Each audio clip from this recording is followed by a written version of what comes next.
প্রশ্ন: মা গো, আমায় ছুটি দিতে বল। সকাল থেকে পড়েছি যে মেলা, এখন আমি তোমার ঘরে বসে করব শুধু পড়া পড়া খেলা।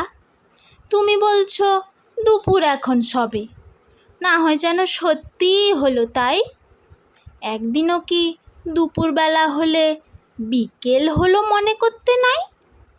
আমি তো বেশ ভাবতে পারি মনে, সূর্যি ডুবে গেছে মাঠের শেষে, বাগদি বুড়ি চুপড়ি ভরে নিয়ে শাক তুলেছে পুকুর ধারে এসে। আঁধার হলো মাদার গাছের তলা, কালি হয়ে এলো দিঘির জল। হাটের থেকে সবাই এলো ফিরে, মাঠের থেকে এলো চাষির দল। মনে কর না উঠল সাঁঝের তারা, মনে কর না সন্ধে হলো যেন। রাতের বেলা দুপুর যদি হয়, দুপুরবেলা রাত হবে না কেন?